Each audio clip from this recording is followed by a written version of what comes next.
નમસ્કાર મિત્રો, તો આપણે આવી ચૂક્યા છીએ માધવપુર ઘેડ, જ્યાં માધવરાય મંદિર છે અને માધવપુરનો મેળો ખૂબ જ પ્રચલિત છે. તમે જોઈ રહ્યા છો ટ્રાફિક ખૂબ જ છે. તો વિડીયો કરીએ છીએ ચાલુ માધવરાયની જય સાથે. તો અત્યારે આપણે છીએ માધવપુર ઘેડમાં. જો ટ્રાફિક ખૂબ જ છે અને આગળ આપણે પહેલાં મંદિરે દર્શન કરવા જઈશું, પછી મેળાની અંદર જઈશું. તો વિડીયોને કરીએ છીએ ચાલુ. આ છે મેઇન ગેટ મેળાની અંદર જવાનો.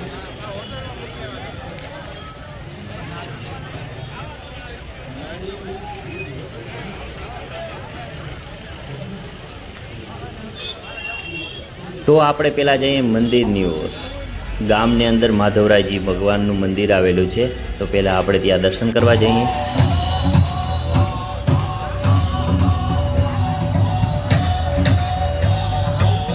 તો મિત્રો, આ સામે દેખાય તે મંદિર છે, પણ મંદિરના દરવાજા બંધ છે, પણ બહાર મોટી ડિસ્પ્લે મારેલી છે, જેમાં તમને મેળાની અંદર બહારના રાજ્યના જે આર્ટિસ્ટો આવ્યા છે તે તેના કલાકારી બતાવી રહ્યા છે, તે જોઈએ.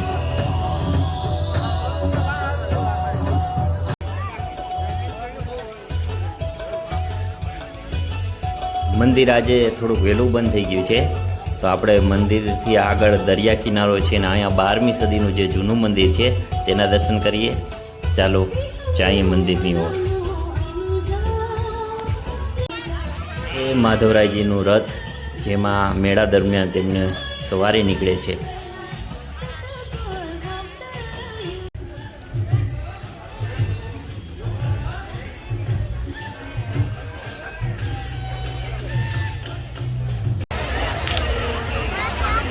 આ છે જૂનું મંદિર માધવજી રાયનું, જેને હવે પાડીને નવું મંદિર બનાવવામાં આવી રહ્યું છે.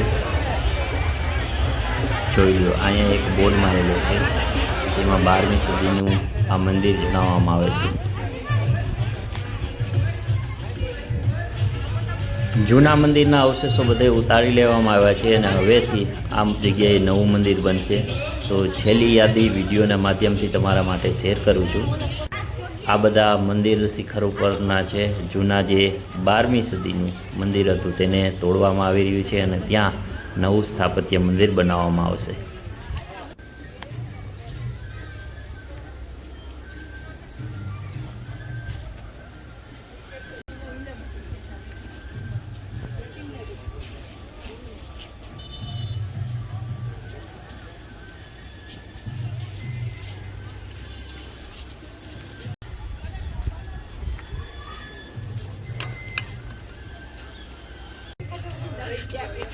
તો આપણે જઈ રહ્યા છીએ દરિયા કિનારે.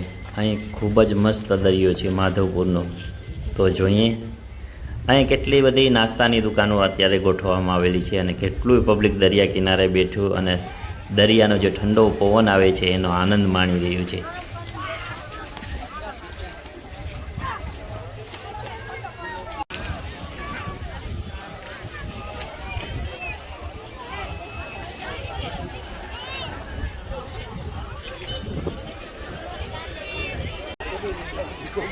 અડધી કલાક થોડાક આપણે મોડા પહોંચ્યા, નકર સૂરજ આથમ તો અહીંથી જોવાની ખૂબ જ અલગ આનંદ આવત.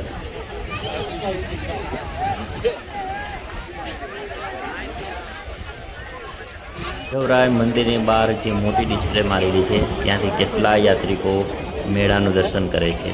જે સાંસ્કૃતિક પ્રોગ્રામ કાર્યક્રમ થાય છે તે અહીંથી જ માણસો ટ્રાફિકમાં જવાને બદલે અહીં બહારથી જ જોઈ લે છે.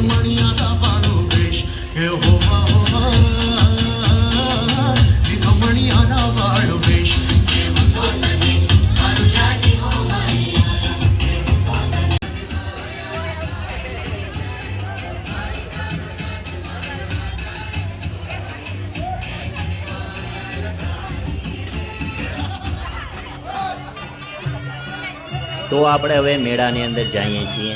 જોઈ લ્યો ભાઈ, મેળાની સાચી મજા તો રાતે જ હોય છે.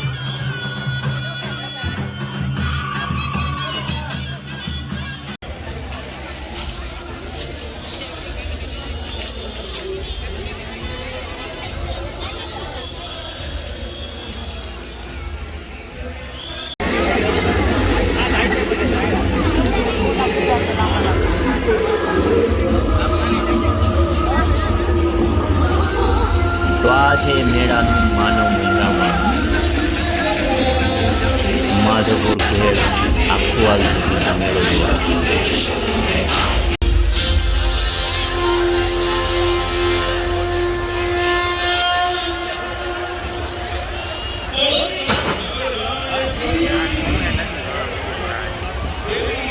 મેળાની અંદર કેટલાય સ્ટોલ ગોઠવવામાં આવ્યા છે, જેમાં છે રમકડાના, કટલેરીના, કપડાના, ખાણીપીણીના અને છેલ્લે આવે છે ચકડોળ.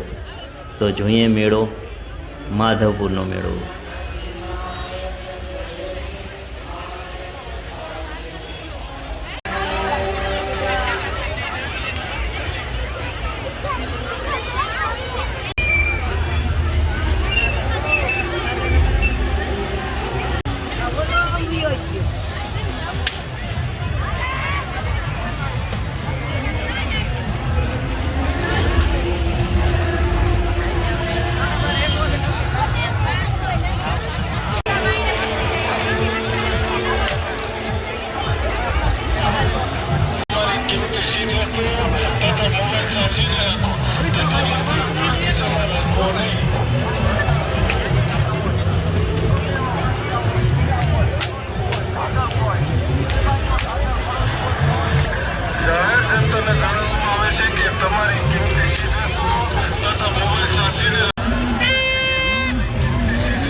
તો આ વસ્તુ કોને કોને ખાધેલી છે જ્યારે તમે નાના હો? સુતર ફેણી,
ત્યાં 7 રાજ્યના માણસો આવીને તેમને કલ્ચરની વસ્તુઓ બધું વેચે છે તે જગ્યાએ.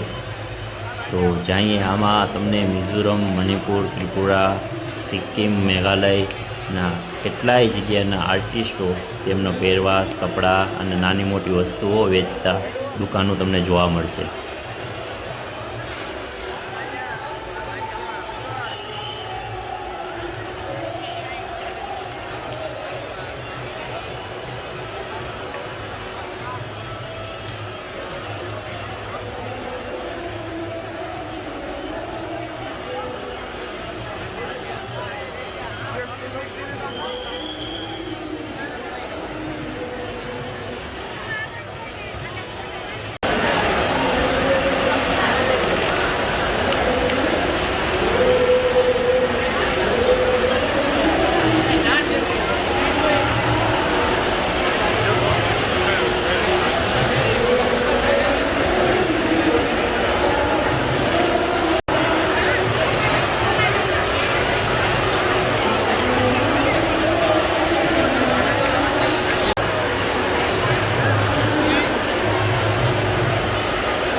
રણછોડ રંગીલા રંગીલા રાધે ગોવિંદા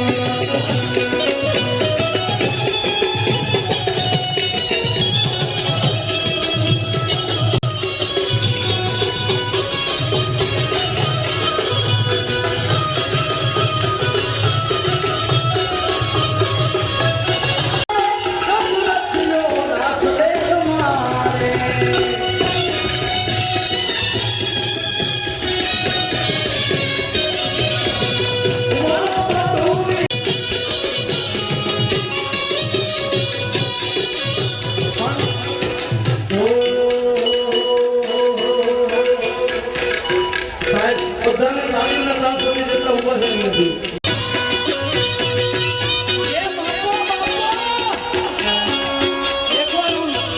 બીજી વાત, સાહેબ ઘેડનો પડકારો કોઈ મોટો ટૂંકો હોય જ નહીં. કારણ કે અહીં તો આ સૌરાષ્ટ્રની પરંપરા એવી છે કે અહીં તો તમને અડધી રાતે ઓટલો અને રોટલો બે મળે. ઈ આ ધરતી ઘેડની છે. એટલે એકવાર હા મારું ઘેડ, હા પડકારો, હા.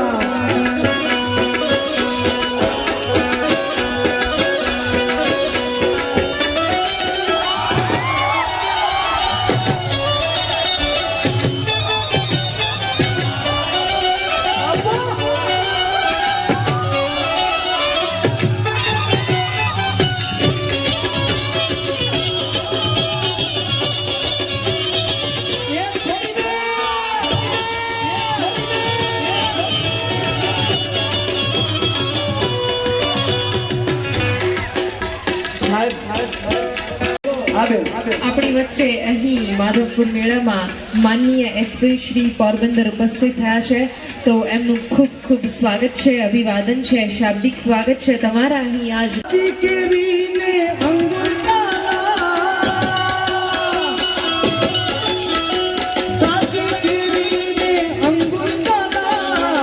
અમે ગુજરાતી મેરી લાલા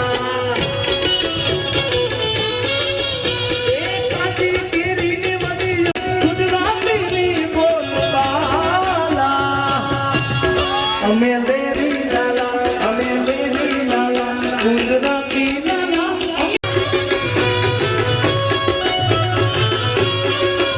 અમે લેરી લાલા, અમે લેરી લાલા, અમે લેરી લાલા, અમે એ પોરબંદર વાળા.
માણસોનું ટ્રાફિક માનવ મેળવણ ખૂબ જ વધી ગયું છે. અત્યારે રાતના 11:30 થયા છે, તો મેળાનો અહીં કરીએ છીએ પૂરો. આપણે જઈએ છીએ ઘરભેરા અને પણ પબ્લિક જુઓ હદ બારે, એવું કહેવાય ને કે હૈયે હૈયું દળાય છે. તો તમે પણ ગુજરાતના ગમે એ ખૂણે રહેતા હો તો આવી જાઓ માધવપુરનો મેળો જોવા, નકર વિડીયો શેર કરો બીજાને, જે વિડીયાના માધ્યમથી માધવપુરનો મેળો જોઈ શકે છે. તો અત્યારે રાતના નીકળતા જ 1 કલાક થઈ ગઈ, 12 વાગી ગયા છે અને જો રસ્તામાં ટ્રાફિક કેવું છે. તો મળીએ કાલે નવા વિડીયોમાં.